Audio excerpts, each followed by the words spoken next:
Ready for dictation? Start. The petitioner filed a suit for specific performance of an alleged agreement of sale dated 15/7/2003. Full stop. The trial court dismissed the suit by judgment and decree dated 19/5/2008. Full stop. The High Court dismissed the petitioner's appeal. Full stop. Both the courts held that the petitioner had not approached the court with clean hands and that he had failed to prove any concluded contract for sale. Full stop. High Court found that the defendants in the suit were also not above board in their conduct. Full stop. It found that both sides were guilty of having lied on oath and deserved to be prosecuted. Full stop. On the ground that courts were overburdened with litigation, the High Court decided that instead of directing prosecution, heavy costs should be levied on both petitioner and respondents to be paid to the state, which spends money on providing the judicial infrastructure. Full stop. It then proceeded to impose exemplary costs of rupees 1 lakh on the petitioner and rupees 1 lakh on the respondents and directed that the costs should be deposited with the Delhi High Court Legal Services Committee. Full stop. Stanza. Feeling aggrieved by the dismissal of his appeal, the petitioner is before this court. Full stop.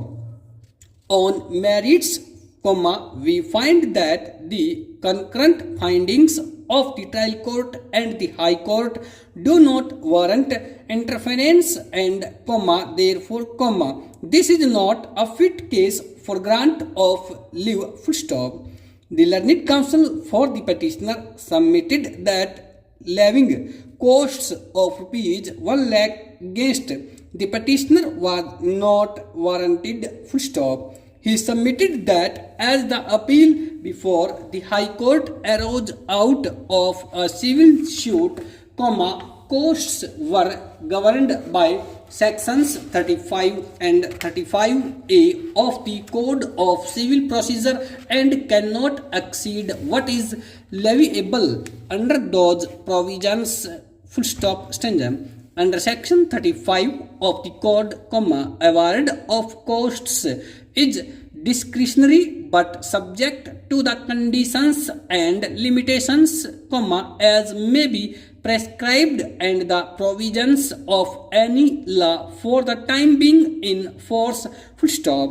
Under section 35A, compensatory costs for vexatious claims and defenses may not exceed to rupees 3,000. Full stop.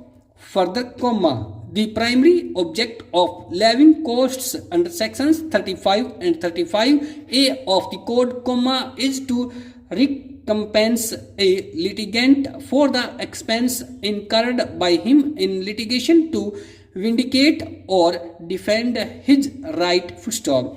It is therefore payable by a losing litigant to his successful opponent. Full stop. When an appellant or a plaintiff has already paid the prescribed court fee in regard to the appeal or suit to the state at the time of institution, it is debatable whether any costs can be awarded to the state by way of penalty in a litigation between two private parties. Full stop. Stanza.